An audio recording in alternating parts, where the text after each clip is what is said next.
The room fell silent as High Elder Zrixel floated to the center of the Galactic Council chamber, the blue skin being raised all four of its arms, and the last whispers died away. "For 10,000 cycles, we have kept the peace," Zrixel said. "Today I must remind you all of our most important rule." Behind Zrixel, a star map appeared. A small yellow star blinked in the corner of the Orion arm.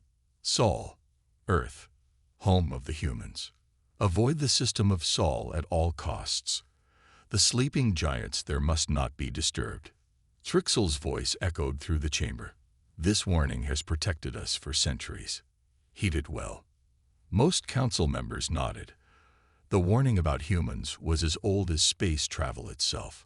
Only fools would ignore it. Commander Vexter of the Crea Dominion was such a fool.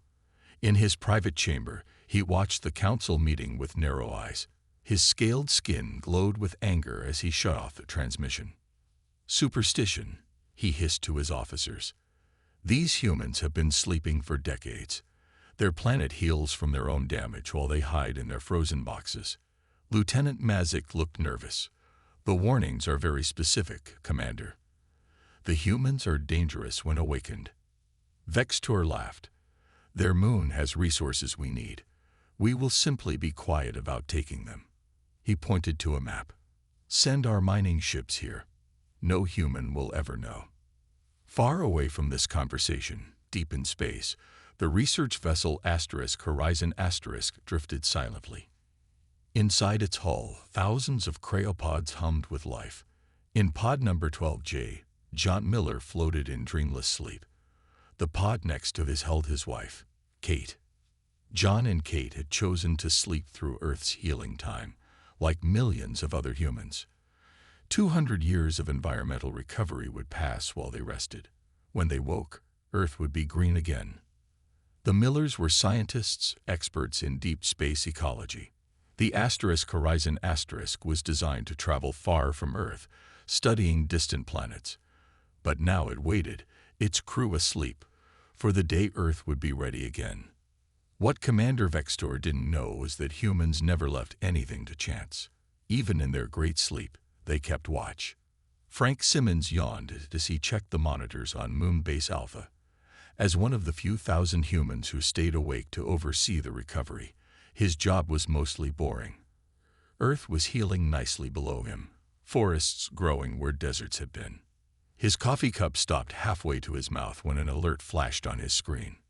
"Movement detected near the dark side mining zone," the computer said. Frank put down his cup. No human ships were scheduled to be in that area. He pressed a button to get a better look. The image made his blood run cold. The ship was like nothing built by human hands. It was clearly alien, with a design that seemed to defy physics, and it was landing on the moon. Earth's moon. "Alert status," Frank said calmly. "Contact the other bases. We have first contact." Protocol was clear. Try to communicate. Try to be peaceful. Frank sent the standard greeting message on all frequencies. The alien ship responded with energy weapons. The moon base shook as the first shots hit nearby. Frank hit the red button before debris crushed his station. His last act sent a signal that would change everything. Deep beneath Earth's surface, in hidden bunkers around the world, computers received Frank's signal. Massive machines began to hum. In cryofacilities across the planet, the revival process started for the first wave of defenders. In one such facility, Pod 34B began the warming sequence. Inside, Daniel Wright, former Navy SEAL, remained unaware that his rest was ending early. In Pod 40C, combat engineer Olivia Graum's vital signs began to rise toward consciousness. Aboard the Horizon far from Earth, similar systems activated. John and Kate Miller's pods initiated revival protocols as the ship's hidden military systems came online. The Crea had made a terrible mistake. They had ignored the warning. They had disturbed the sleeping humans. And now it was too late. Commander Vexter smiled as his ships reported the destruction of the moon base. It had been too easy. The humans had barely put up a fight before their small outpost was reduced to rubble. "Begin mining operations immediately," he ordered. "The humans are weak, just as I suspected." His second-in-command looked uneasy. "Sir, should we scan for other bases? That signal the humans sent was nothing," Vexter interrupted. "A distress call to empty space. Their main population is frozen, remember. There is no one to hear them." On the far side of the moon, 3 more Crea ships landed near rich mineral deposits. Their crews set up drilling equipment, eager to extract the valuable resources. None of them noticed the small sensors hidden among the moon rocks, silently watching their every move. In orbit around Earth, 5 monitoring stations tracked the alien activity. Each station housed 50 humans, the skeleton crew watching over a sleeping planet. In Station 1, Captain Susan Clark called an emergency meeting. "We've lost contact with Frank and the entire Moon Base Alpha," she told the gathered crew. "The aliens are hostile. We need to decide our next move." Sam Harris, the communication officer, spoke up. "We should try talking to them again. Maybe it was just a misunderstanding." "They fired without warning," Susan replied. "But you're right, we need to try." She nodded to Sam. "Send the peace message on all channels." The message was simple. "This is Earth Station 1. We come in peace and wish to open dialogue. Please respond." The Crea response came in the form of 3 warships changing course toward the stations. "They're powering weapons," said Laura Rodriguez at the sensor console. Her face was pale but determined. "All 5 stations are being targeted." Susan straightened her back. "Send the awakening code. Priority Alpha. Military revival first." She looked at her crew. "We need to buy time for the sleepers to wake up." The 5 stations moved into defensive positions. They were research platforms, not warships, but humans had never believed in being defenseless. Hidden weapon systems emerged from what had appeared to be scientific equipment. The battle was brief but fierce. The stations fought with surprising skill, destroying 1 Crea ship and damaging another before they were overwhelmed. As Station 1 began to break apart, Susan sent one final message to Earth. "They're coming. We fought as long as we could. The sleepers are your hope now." Deep underground, the revival process accelerated. In bunkers beneath every continent, thousands of cryopods hummed with activity. Medical AI systems monitored the humans as they returned to consciousness, making sure the revival process went smoothly. Dangle Wright opened his eyes slowly. His mouth was dry, and his muscles felt weak. A soft voice came from speakers nearby. "Revival complete. Physical status acceptable. Please remain calm as your body readjusts to consciousness." Next to him, other pods were opening. Men and women in military uniforms were sitting up, looking confused but quickly becoming alert. Dangle recognized many faces from his old SEAL team. In another facility, Olivia Graham was already on her feet. The engineer swayed slightly as blood rushed to her legs after years of stillness. Around her, technical specialists were being revived, each chosen for their combat and engineering skills. "Situation report," Olivia requested from the nearest computer terminal. A holographic display appeared, showing the moon and the alien ships. More Crea vessels were arriving, forming an invasion fleet. "Alien species designated Crea has destroyed all orbital monitoring stations," the AI reported. "Ground invasion expected within 12 hours. Military revival is at 20% completion. Defensive systems at 60% activation." Olivia nodded. She understood what needed to be done. "Connect me to all revival centers. We need to coordinate our response." Across the planet, humanity's defenders were waking up. In space, automated defense platforms hidden in asteroid belts and behind moons began to power up. The Horizon Asterisk and 5 other deep space vessels changed course, heading back toward Earth at speeds the aliens thought impossible. The Crea celebrated their easy victory, unaware that they had only defeated a tiny fraction of human forces. They had been warned. Now they would learn why. Commander Vexter stood on the bridge of his flagship, watching Earth grow larger on the view screen. His fleet now numbered 30 ships, more than enough to secure this primitive world. "Begin scanning for major population centers," he ordered. "Our ground forces will land there first." His science officer looked puzzled. "Sir, I'm detecting unusual energy readings from the planet. They weren't there before." "The humans are waking up," said an older Crea standing in the corner of the bridge. This was historian Krell, who had opposed the mission from the start. Vexter frowned. "A few awakened humans are no threat to us. They're a weak species." Krell shook his head slowly. "The ancient warnings say otherwise." Deep beneath the Rocky Mountains, Daniel Wright put on his combat suit. Around him, hundreds of soldiers were doing the same. His body still felt stiff from the long sleep, but the revival drugs were working well. A large screen showed General Carl Rogers addressing all awakened military personnel worldwide. "We are at war," the general said simply. "An alien race called the Crea has attacked our moon base and orbital stations. They are preparing a ground invasion. We have approximately 10 hours before they land." Daniel checked his weapons. The rifle felt good in his hands, familiar despite years of sleep. Next to him, his old friend Steve Jackson was doing the same. "Just like old times," Steve said with a grim smile. Daniel nodded. "Except this time, we're fighting aliens." In another facility under the plains of Kansas, Olivia Graham was working with a team of engineers to activate Earth's defense grid. Massive ion cannons, hidden under what appeared to be ordinary farmland, were powering up for the first time in decades. "Power at 80%, reported Ben Lopez, one of her team members. "The targeting systems are coming online." Olivia studied the displays showing the alien fleet's position. They have no idea what's waiting for them.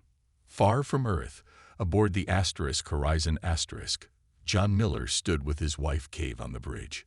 The ship had transformed around them. Walls had shifted to reveal weapon controls and tactical stations.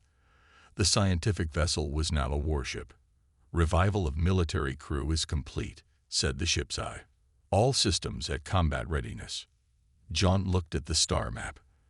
The Horizon Asterisk was still 3 hours from Earth, moving at speeds that should have been impossible according to the physics the rest of the galaxy understood. "Open communication with the other vessels," Kate said. 5 other ships appeared on the communication screen. Like the Horizon Asterisk, they had been disguised as research vessels. Together, they formed a powerful fleet, approaching Earth from different directions. "Battle plan is set," said Captain Linda Brown from the ship Venture Asterisk.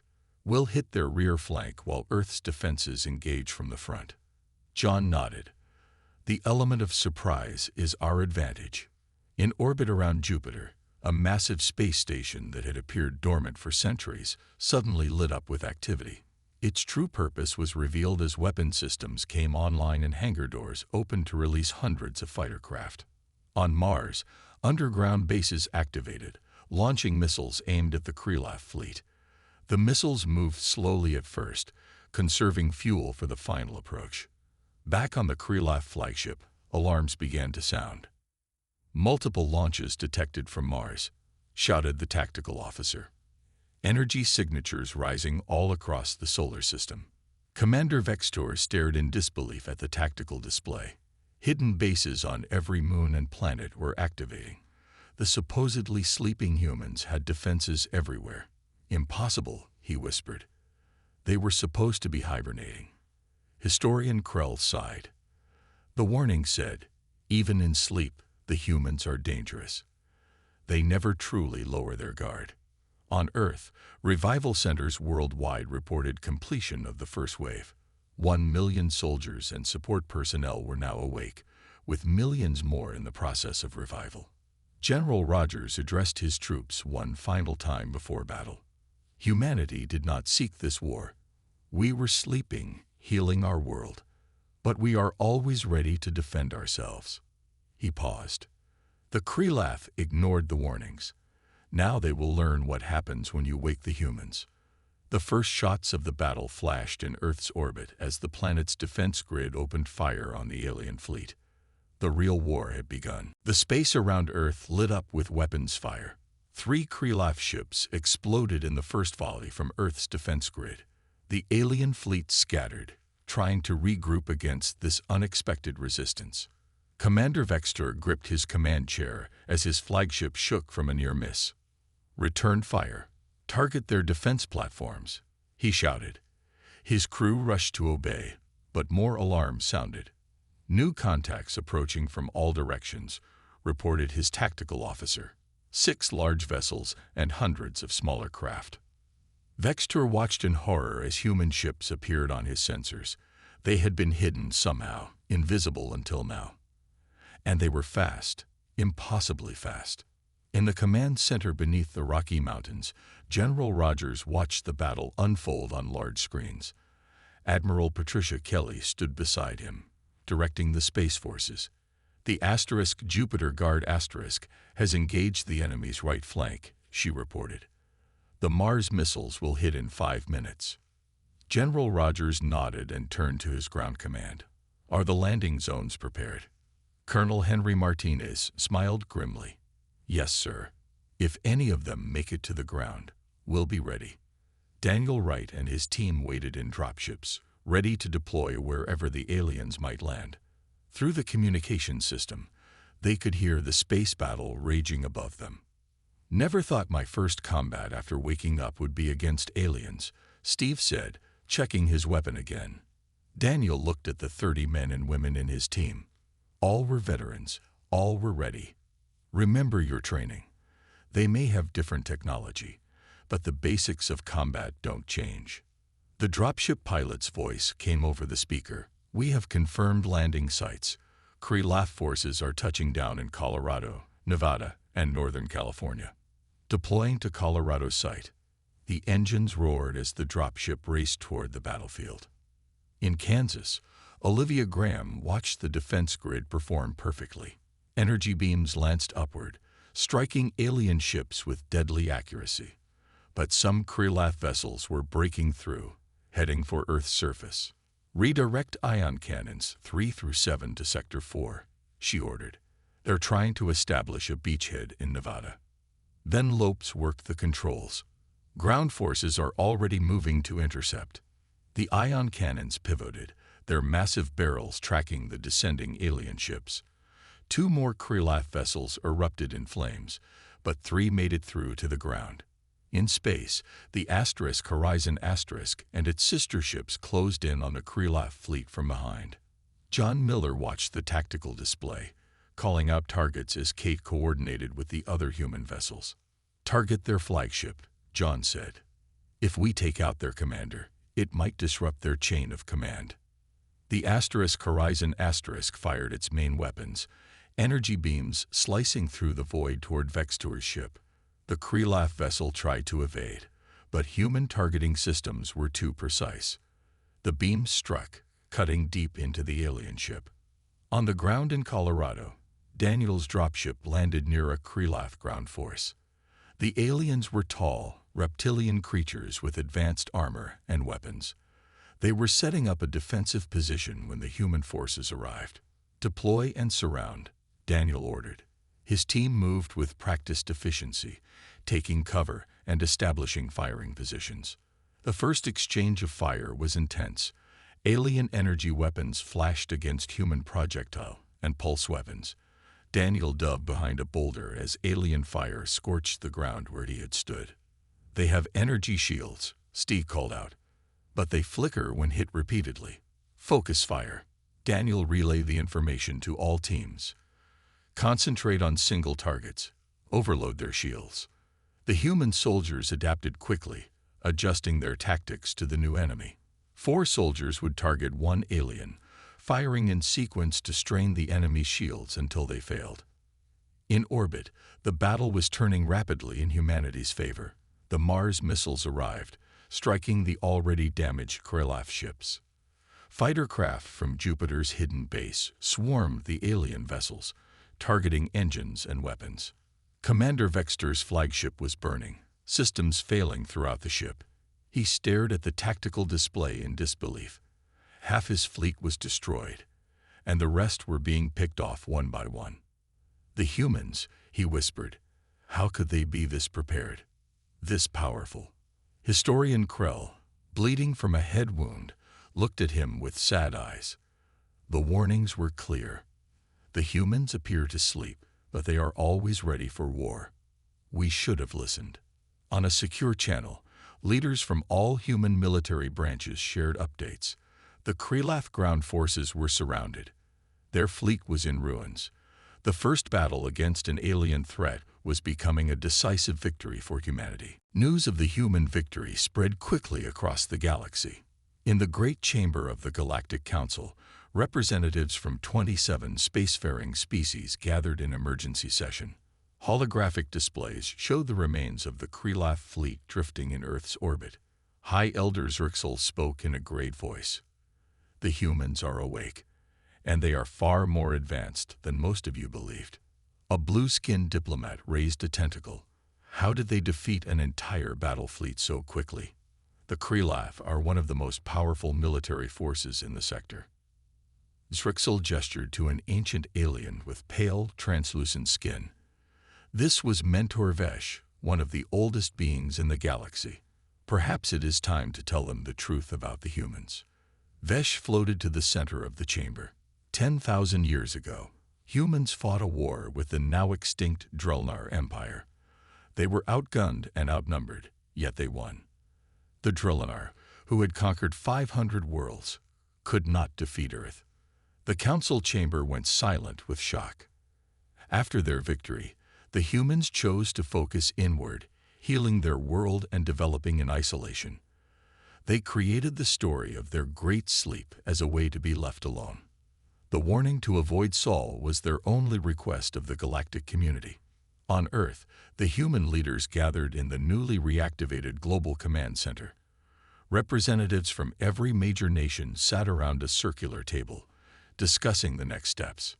General Rogers presented the latest battle reports. We've captured 3 Crea ships, mostly intact. Their technology is advanced in some areas, but surprisingly behind us in others. Admiral Kelly added, the prisoners are being treated according to our war conventions. They seem shocked by this. Apparently, the Crea do not typically take prisoners. President Diane Foster, recently awakened from her own cryosleep, nodded. And what about their homeworld? Their civilization? We've extracted their star charts, replied Ryan Cooper, head of intelligence. The Crea Dominion controls 27 systems. Their homeworld is approximately 40 light-years from Earth. The president looked around the table. Opinions. Admiral Kelly spoke first. We should launch a counterstrike. Show them and the rest of the galaxy that attacking Earth has consequences. General Rogers nodded in agreement. A measured response. We target their military installations, not civilian centers. And after that? Asked the president. Ryan Cooper stood up. Madam President, I believe we should send representatives to this Galactic Council. It's time for humanity to take its place in the wider community. In Colorado, Daniel Wright and his team secured the last Crea position. The alien soldiers that survived had surrendered, laying down their weapons when they realized they were surrounded. Daniel approached one of the prisoners, a Crea officer with distinctive red markings on his scales. Why did you attack us? We were not bothering anyone. The alien looked at him with large reptilian eyes. Commander Vexter said you were weak, sleeping giants who would not wake in time. He looked around at the human soldiers. The old warnings said you were dangerous, but we did not believe them. Daniel nodded. Those warnings were there for a reason. In orbit, John and Kate Miller supervised the capture of the damaged Crea flagship. Commander Vexter had been taken alive, though badly injured in the battle. The Horizon Asterisk had docked with the alien vessel, and human engineers were studying its systems. Their faster-than-light drive is interesting, Kate said, examining the data on her tablet. Different approach than ours, but effective. John was looking at the star charts they had found. There's so much out there. So many worlds, so many species. A communication officer approached them. Sir, ma'am, we're receiving a transmission from a new contact. They identify themselves as a diplomatic vessel from the Galactic Council. The main screen showed an elegant ship approaching Earth. It was unlike the Crea vessels, with sleek lines and no visible weapons. They're requesting permission to enter orbit. The officer continued. They say they come in peace and wish to open formal relations with humanity. John and Kate shared a look. This was what humanity had been preparing for over centuries. First contact with peaceful alien civilizations. In the Global Command Center, President Foster received the same message. After a brief discussion with her advisors, she made her decision. Tell them they are welcome, she said. Humanity is ready to join the galactic community. She paused, then added, but make it clear that we will defend ourselves if threatened again.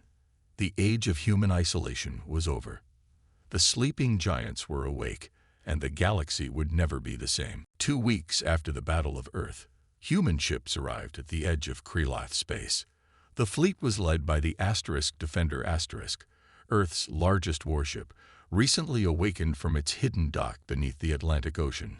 Commander Howard Grant stood on the bridge, looking at the display of the Crea home system. All ships in position, reported his second-in-command, Jane Ellis. The Crea have detected us. Their defense fleet is moving to intercept. Howard nodded calmly. Open a channel to their fleet commander. The main screen flickered to show a Crea officer. His scales were dark blue with gold markings, indicating high rank. This is Fleet Master Zexcan of the Crea Dominion. You have entered our sovereign space. Leave immediately or be destroyed. Howard met the alien's gaze steadily. This is Commander Howard Grant of Earth. Your forces attacked our world without provocation. We are here to ensure that never happens again. The Crea hissed. You defeated one fleet. We have many more. We're not here to destroy your civilization, Howard replied. Only to neutralize your military capability. Surrender your fleet and dismantle your weapons, and no more blood needs to be shed. Zexcan laughed. The Crea do not surrender. The channel closed. Howard sighed and turned to Jane. I tried. Battle stations. The human fleet moved forward. Unlike the Crea, who arranged their ships in tight formations, the Earth vessels spread out, using the vast distances of space to their advantage. The first shots came from the Crea, energy weapons flashing across the void. Human ships evaded with ease, their engines giving them speed and maneuverability that the Crea couldn't match. Then the humans returned fire. Precision strikes disabled engines and weapon systems without destroying the alien vessels entirely. On Earth, scientists worked with the captured Crea technology. Lisa Martins led a team studying alien biology and psychology. She had awakened from cryosleep 3 days after the initial attack, part of the second wave of revivals. Their aggressive behavior seems to be partly biological, she explained to President Foster during a briefing. The Crea evolved from pack predators with strict dominance hierarchies. They only respect strength. The president frowned. So peaceful coexistence might be difficult. Not impossible, Lisa replied. But we need to demonstrate both strength and mercy. That combination will confuse them at first, but it might shift their perspective. President Foster nodded. I'll relay that to Commander Grant. His orders are to minimize casualties while neutralizing their ability to threaten Earth again. In the Crea home system, the battle was turning in humanity's favor. Half the alien defense fleet had been disabled, their engines and weapons destroyed but life support left intact. The rest were retreating toward their homeworld. Howard opened a channel to Zexcan again. Your fleet is defeated. Surrender and we will spare your remaining ships. The Crea commander looked shocked. Why do you not finish us? Why leave our crews alive? Because unnecessary killing is not our way, Howard replied. We fight when threatened, but we prefer peace. This concept seemed to puzzle the alien deeply. As he hesitated, reports came in of 7 new ships entering the system. These weren't Krelath vessels, but ships from different alien species. "Commander," Jane said urgently, "we're receiving a transmission from the lead ship. They identify themselves as representatives of the Galactic Council." The Council delegation had arrived to witness humanity's response to the Krelath aggression. Their ships held observers from 12 different species, all watching how humans conducted warfare. Howard straightened his uniform. "Accept their transmission." A dignified alien with 4 arms appeared on screen. "I am High Elder Zrixel of the Galactic Council. We have come to observe and, if necessary, mediate this conflict." Howard bowed slightly. "Earth welcomes the Council's interest in peaceful resolution. We have no desire to destroy the Krelath, only to ensure they never threaten us again." On their homeworld, the Krelath leaders watched in confusion as human forces systematically disabled their defensive satellites and orbital platforms, while avoiding civilian targets entirely. This was unlike any warfare they had known before. In a bunker beneath the Krelath capital, Supreme Leader Kazrak gathered his advisors. "These humans fight like no species we have encountered. They could destroy our cities, yet they target only military assets." Historian Krell, who had survived the Earth battle and returned home, spoke softly. "Perhaps this is why the ancient warnings existed. Not just because humans are dangerous enemies, but because they are something even more rare in our galaxy." 1 year after the Krelath attack on Earth, the Grand Chamber of the Galactic Council looked very different. A new section had been added, with seats for human representatives.